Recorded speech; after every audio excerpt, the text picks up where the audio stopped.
Hola, amantes de la historia. A lo largo del tiempo han existido personajes que han logrado inmortalizar su nombre. Muchos de ellos fueron subestimados a lo largo de su vida. Perdón, carnal, es la costumbre, discúlpame. Fueron menospreciados por la opinión pública y hasta por sus familiares. Tenemos el caso de Napoleón Bonaparte, que era subestimado por su tamaño. El rey de Inglaterra, Jorge VI, que era subestimado por su tartamudez. Así podríamos encontrar una infinidad de casos similares a lo largo de la historia de la humanidad. Es un poeta. ¡Es un poeta! En esta ocasión hablaremos de una persona que logró hazañas excepcionales, que fueron inmortalizadas y que perduraron hasta el día de hoy. Hablaremos de Guillermo II de Normandía y I de Inglaterra, más conocido como Guillermo el Conquistador.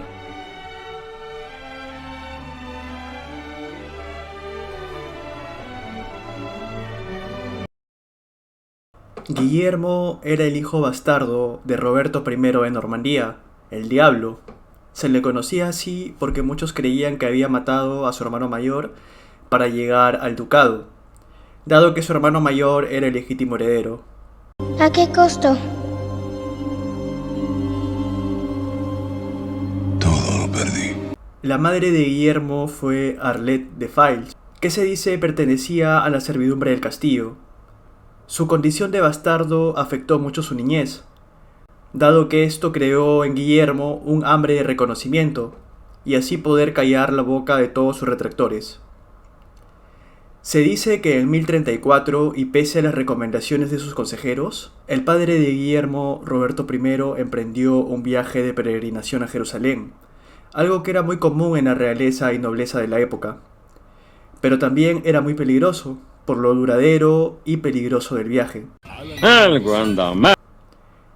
Se dice que a inicios de julio de 1035 el duque murió en la ciudad de Nicea, en el Imperio Bizantino. Antes de viajar, el soltero Roberto I había nombrado a Guillermo su heredero, dado que no tenía más hijos, y ordenó a todos los nobles que lo obedecieran como su señor, en caso le llegara a pasar algo en el viaje. Bien pensado, Woody. A la muerte de su padre, el pobre Guillermo, a sus no más de 10 años, era como una oveja entre muchos lobos.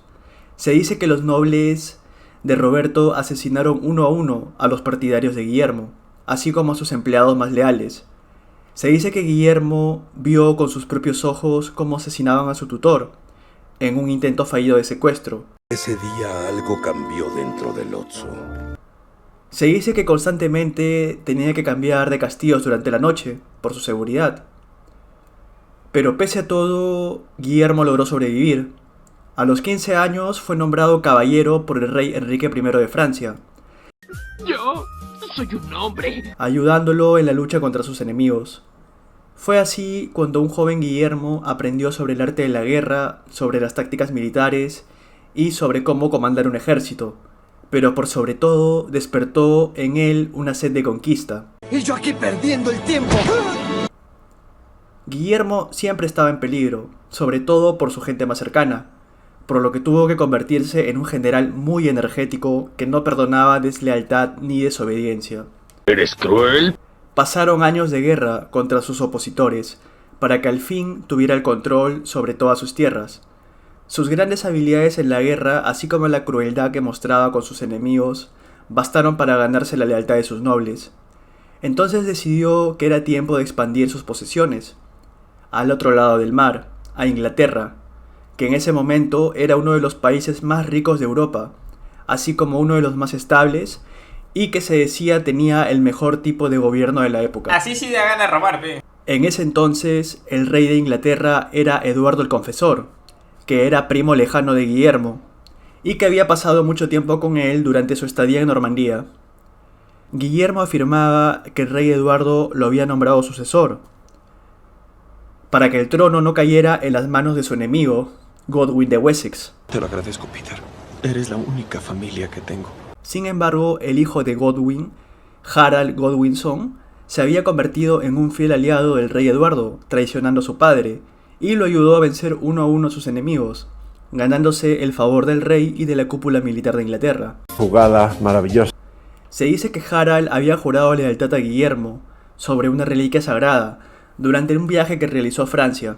Pero con el tiempo, Harald olvidó esta promesa e hizo todo lo posible por hacerse con el trono de Inglaterra. Ah, no chingues, no mames, qué pedo, no. El 5 de enero de 1066, el rey sajón de Inglaterra, Eduardo el Confesor, murió. Se dice que durante su muerte tenía al lado suyo al arzobispo y a Harald.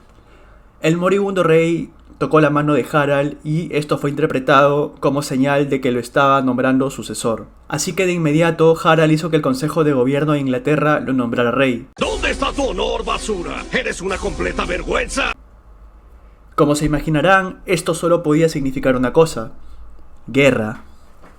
Guillermo se sentía traicionado, no solo por Eduardo, sino también por Harald, quien le había jurado lealtad.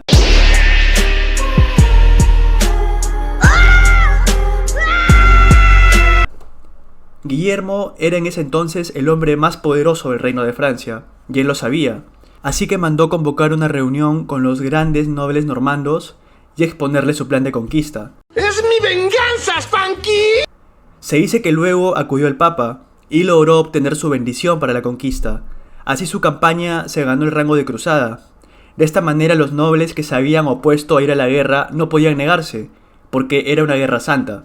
Esto también generó una gran ventaja psicológica en sus hombres, porque ahora tenían a Dios de su parte, lo que conllevó a que los gobernantes europeos no pudieran apoyar a Harald, porque no querían ir en contra de la iglesia ni de Dios.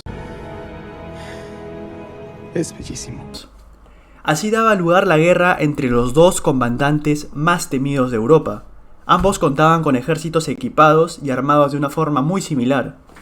Se dice que Harald tenía un escuadrón de élite, los famosísimos Huscarles, que eran su guardia personal. Unos soldados muy disciplinados y que no le tenían miedo a nada. Este muchacho me llena de orgullo.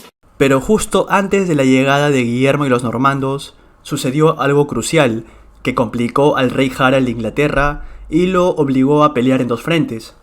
El temible rey de Noruega, Hardrada, llegó con un ejército de vikingos, con el fin de conquistar Inglaterra.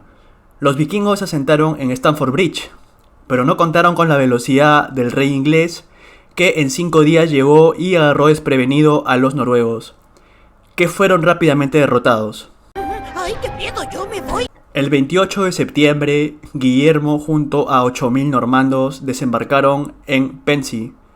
Esta invasión de los normandos fue la mayor desde la invasión de los romanos 1000 años atrás, y sería la última hasta el día D, 900 años después.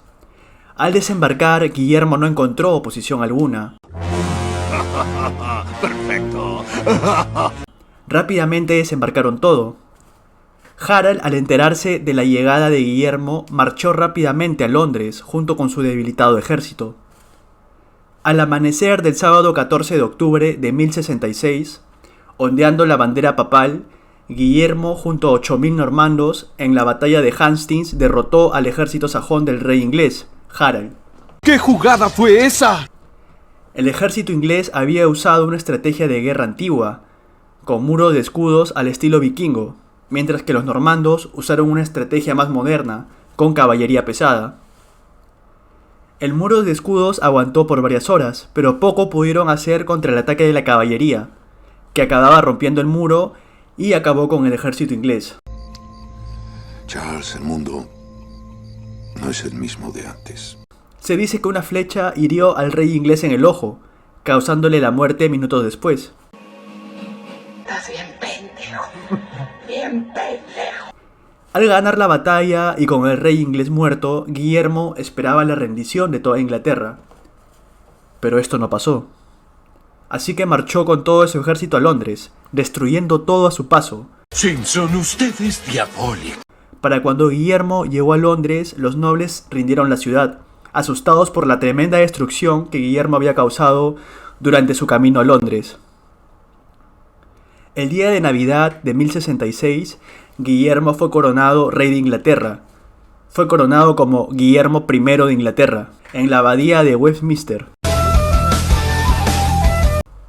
Inmediatamente, Guillermo sustituyó a los nobles ingleses por sus nobles normandos que lo habían acompañado en la guerra. Además, que instaló obispos al frente de las iglesias del reino.